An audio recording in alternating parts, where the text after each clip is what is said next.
लद्दाख में एलएसी पर एक बार फिर से भारत चीन के बीच तनाव बढ़ा। भारतीय सेना ने कहा चीन लगातार समझौते का उल्लंघन कर रहा है और लगातार उकसाने वाले कदम उठा रहा है। सेना के मुताबिक 7 सितंबर को चीन के सैनिकों ने घुसपैठ की कोशिश की। मुस्तैद भारतीय सेना ने चीन की सेना को खदेड़ दिया। चीन के सैनिकों ने भारतीय सीमा में घुसने की कोशिश की। जब भारतीय सैनिकों ने उन्हें रोका तो उनकी तरफ से हवा में फायरिंग की गई। इस भड़काऊ हरकत के बाद भी भारतीय सेना ने संयम बरता। सेना ने कहा चीन ने एक बार फिर दुनिया को गुमराह करने की नाकाम कोशिश की। सेना प्रमुख जनरल एमएम नरवणे ने रक्षा मंत्री राजनाथ सिंह को एलएसी पर सोमवार की रात हुई फायरिंग की जानकारी दी है। सेना प्रमुख ने रक्षा मंत्री को लद्दाख के हालात के बारे में भी बताया। आज शाम एक आपात बैठक भी हो सकती है। बैठक में रक्षा मंत्री Rajnath Singh, chief of defence staff general Bipin Rawat और तीनों सेना प्रमुख भी मौजूद रहेंगे। 29-30 अगस्त की रात को चीन के सैनिकों ने पेंगोंग झील के दक्षिण किनारे पर एलएसी पार कर भारत के इलाके में आने की कोशिश की थी, जिसे भारतीय सेना ने नाकाम कर दिया था। साथ ही अहम चोटियों पर अपनी तैनाती कर दी थी। चीन के साथ रिश्तों पर विदेश मंत्री एस जयशंकर ने कहा कि सीमा की स्थिति को संबंधों की स्थिति से अलग नहीं देखा जा सकता। देश भर से लेह में आईटीबीपी के कैंप में पहुंचे जवानों का फिटनेस टेस्ट किया गया। इस कैंप के बाद सभी जवानों को फॉरवर्ड पोस्ट पर तैनात किया जाएगा। चीन की हरकतों के खिलाफ जम्मू में शिवसेना ने प्रदर्शन किया। चीन के खिलाफ जमकर नारेबाजी की गई। चीन को कड़ा जवाब दिया। पीओके के मुजफ्फराबाद में पाकिस्तान और चीन के खिलाफ विरोध बढ़ता जा रहा है। पीओके में नदी पर बन रहे डैम के खिलाफ स्थानीय लोगों ने मिसाल जुलूस निकाला। चीन की तरफ से बांध बनाया जा रहा है। पाकिस्तानी सेना ने भारतीय सुरक्षा बलों पर हमले के लिए बैट को भी सक्रिय किया। एलओसी से सटे इलाकों में कई आतंकियों के ग्रुप पाकिस्तानी सेना के कैंपों में देखे गए। सुशांत के पिता के वकील का रिया और मुंबई पुलिस पर निशाना। कहा लगता है बांद्रा पुलिस स्टेशन रिया का दूसरा घर बन गया है। बांद्रा थाने में सुशांत के परिवार के खिलाफ दर्ज एफआईआर पर भी सवाल उठाया। कहा रिया को एफआईआर की जगह सीबीआई को बयान दर्ज कराना चाहिए। ये जो रिया अपना केस बनाने में खुश हुई है, लेकिन दुनिया जानती है और इन्वेस्टिगेशन में सारी बात आ रही है कि कौन सुशांत को किस तरह से देता था बिना उसकी मर्जी के। इसलिए ये सब बातें इनके बोलने से ये क्या इस कहानी को ये नया मोड़ देने की कोशिश जो कर रही है, ये बिल्कुल सक्सेसफुल नहीं होगा। और police investigation, CBI investigation, ED और एनसीबी इस मामले के तह तक पहुंचेंगे और ये जो एक खाली अटेंशन डाइवर्ट करने का इनका जो तरीका है, ये बिल्कुल सक्सेसफुल नहीं होगा। एनसीबी दफ्तर में रिया चक्रवर्ती से पूछताछ जारी। लगातार तीसरे दिन रिया से एनसीबी पूछताछ कर रही है। आज रिया की गिरफ्तारी भी हो सकती है। एनसीबी सूत्रों के मुताबिक सोमवार की पूछताछ में रिया ने ड्रग्स लेने की बात कबूली थी। रिया ने कहा कि वो सिर्फ सुशांत के साथ ही ड्रग्स लेती थी। एनसीबी सूत्रों के मुताबिक करीब 25 बॉलीवुड कलाकारों की लिस्ट तैयार की गई है। रिया चक्रवर्ती और शोभिक चक्रवर्ती से अब तक की पूछताछ में इनके नाम सामने आए। कल रिया का सामना भाई शोभिक चक्रवर्ती से कराया गया था। फिर सामुल मिरांडा और दीपेश के साथ भी आमना सामना कराया गया। सुशांत केस में एम्स की फोरेंसिक टीम अब विस्ट्रा की जांच करके ये पता लगाएगी कि सुशांत सिंह राजपूत को जहर दिया गया था या नहीं। शिवसेना और कंगना के बीच विवाद रुकने का नाम नहीं ले रहा है। पीओके वाले बयान के खिलाफ शिवसेना ने पुलिस में शिकायत की। बीएमसी ने दिया कंगना के बंगले को तोड़ने का नोटिस।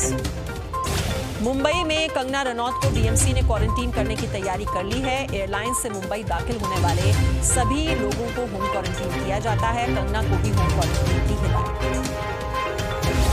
कंगना रनौत के खिलाफ शिवसेना की आईटी सेल ने शिकायत दर्ज कराई है। कंगना के पीओके वाले बयान पर केस दर्ज कराया गया है। वहीं कंगना को सीआरपीएफ कमांडो सुरक्षा देने पहुंच गए हैं। जयपुर में प्रधानमंत्री नरेंद्र मोदी का संबोधन। पीएम ने कहा कि आत्मनिर्भरता ने दुनिया में बढ़ाया भारत का मान। प्रधानमंत्री ने कहा भारतीय उत्पाद ही नहीं, आवाज भी हुई वैश्विक। महाराष्ट्र पुलिस ने पालघर में 2 साधुओं समेत 3 लोगों की हत्या के मामले में सीबीआई जांच का विरोध किया। सुप्रीम कोर्ट में दाखिल किया क्लेम। इस घटना की व्यापक और पूरी जांच मुंबई महाराष्ट्र की पुलिस नहीं कर सकती। इसलिए इस जांच को सीबीआई को सौंपना चाहिए, जो इस घटना से जुड़े हुए हर पहलू की जांच करें।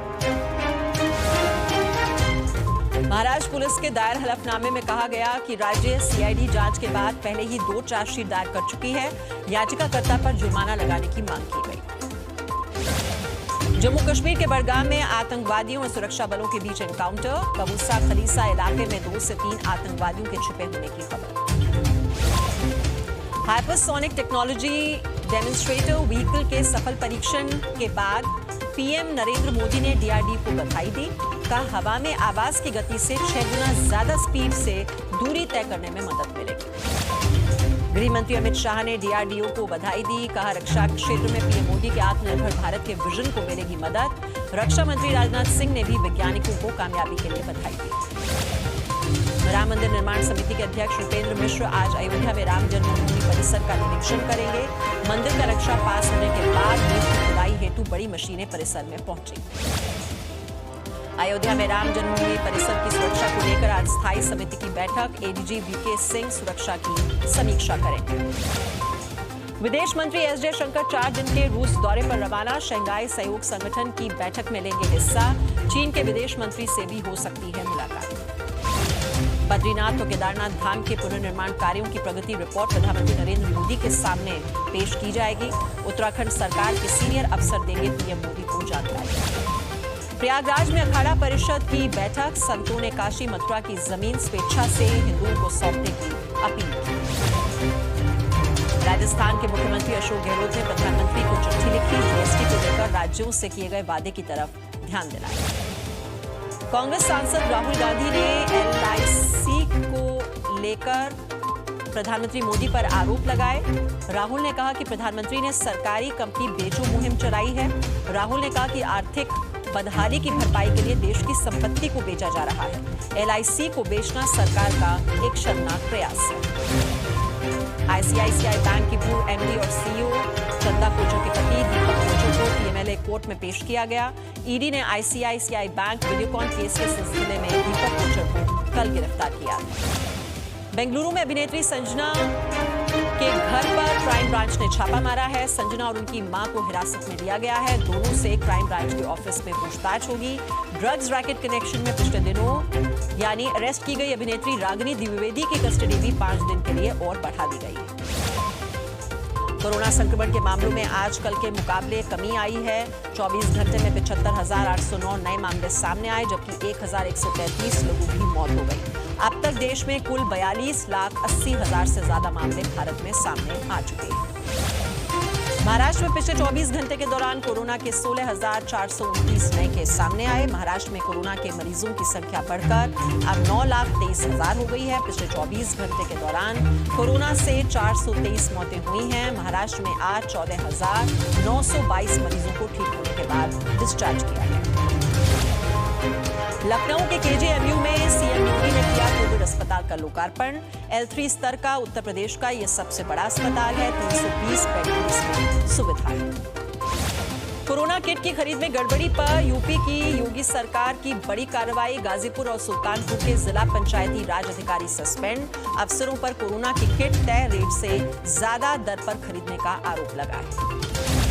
यूपी के उन्नाव से बीजेपी सांसद साक्षी महाराज की योगी सरकार से मांगी खुद की सुरक्षा। कहा दुबई और पाकिस्तान से आते हैं धमकी भरे फोन। बाहुबली विधायक मुख्तार अंसारी के करीबियों पर यूपी में बड़ी कार्रवाई। मऊ में 1,79,00,000 रुपए की संपत्ति सीज। 5 बस समेत 10 गाड़ियां जब्त कर ली। पूर्व सांसद अतीक अहमद पर भी प्रशासन की कार्रवाई जारी। प्रयागराज के नवाब यूसुफ रोड पर बनी अतीक अहमद की एक और बिल्डिंग पर बुलडोजर चला। यूपी के गाजियाबाद विकास प्राधिकरण में 572 करोड़ की गड़बड़ी। सीएजी का खुलासा। हाईटेक टाउनशिप के डेवलपर्स को लाभ पहुंचाने के लिए नियमों को ताक पर रखने का आरोप। 6 महीने बाद 21 सितंबर से खुलेगा ताजमहल और आगरा का किला। कोविड प्रोटोकॉल का होगा पालन। 21 मार्च से बंद है दोनों ऐतिहासिक इमारतें।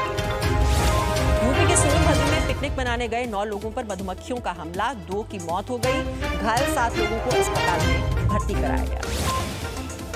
यूपी के ललितपुर में बांध के बीचों बीच जान खतरे में डालकर मछली पकड़ते हुए युवक का वीडियो वायरल हुआ। मछली पकड़ने के लिए युवकों ने नदी में छलांग लगाई। यूपी के नोएडा के सेक्टर 67 में चलती कार में आग लग गई। ड्राइवर ने किसी तरह से अपनी जान बचाई। फायर ब्रिगेड ने आग पर काबू पाया। यूपी के सहारनपुर में नेशनल हाईवे पर ट्रक में घुसी कार, एक की मौत हो गई, 5 घायल। कानपुर में बस ने बाइक को मारी टक्कर, मौके पर 2 की मौत हो गई, एक महिला की हालत गंभीर बनी। असम के बाघजान में ऑयल इंडिया के गैस के कुएं में 99 दिनों से आग लगी हुई है। आग को बुझाने में कुछ और दिनों का वक्त लग सकता है।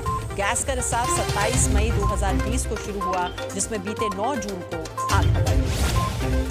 असम के बक्सा जिले में तेज बारिश के कारण बाढ़ जैसे हालात हैं। पुठीमारी नदी का जलस्तर बढ़ चुका है। 6 से 7 गांव पूरी तरह से डूब गए हैं। लोगों के घरों में बाढ़ का पानी भर गया। लोगों ने सरकार से जल्द मदद देने की मांग की। जम्मू कश्मीर के उधमपुर में लगातार बारिश होने से पहाड़ टूट गए, जिसकी वजह से 6 मकान मलबे में धंस गए। 16 लोगों के मलबे में दबे होने की आशंका जताई। जेडीयू ने बिहार विधानसभा चुनाव के प्रचार अभियान की शुरुआत की। पटना में सीएम नीतीश कुमार ने वर्चुअल रैली कर 15 साल की उपलब्धियों का बखान किया। विपक्षियों पर जमकर वार किया। आरजेडी नेता तेजस्वी यादव ने नीतीश कुमार के दावों पर सवाल खड़े किए। कहा, 15 साल में नहीं दिया रोजगार, बिहार बन गया है बेरोजगारी का केंद्र।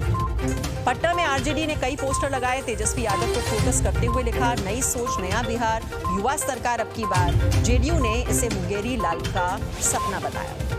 पटना में आरजेडी कार्यकर्ताओं ने नीतीश सरकार के खिलाफ प्रदर्शन किया। कोरोना काल में बेरोजगारी बढ़ने के लिए राज्य और केंद्र सरकार को दोषी ठहराया। पटना में शराब माफिया के हमले के बाद पुलिस की कार्रवाई, 4 लोगों को हिरासत में लिया गया। पुलिस के विरोध में 50 से ज्यादा महिलाओं ने थाने का घेराव किया।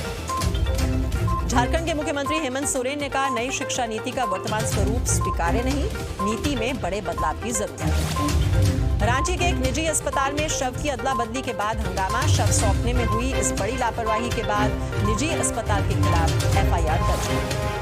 गोवा में झारखंड के एक मजदूर को कैद करने वाला सामने आया। वीडियो विधायक सीता सोरेन ने ट्वीट किया। सीएम हेमंत सोरेन ने मजदूर को मुक्त कराने की अपील की। मध्य प्रदेश के शिवराज सरकार के 2 मंत्रियों को देना पड़ सकता है इस्तीफा। विधानसभा सदस्य निर्वाचित नहीं होने पर छोड़ना पड़ सकता है मंत्री पद। मध्य प्रदेश में उपचुनाव से पहले बीजेपी को झटका।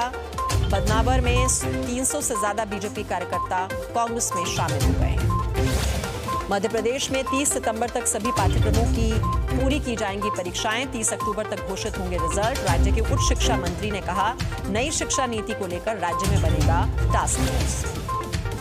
मध्य प्रदेश में नगरीय क्षेत्र में प्रॉपर्टी की बिक्री और खरीद पर सेस में कटौती, रियल एस्टेट कारोबार को गति देने की कोशिश।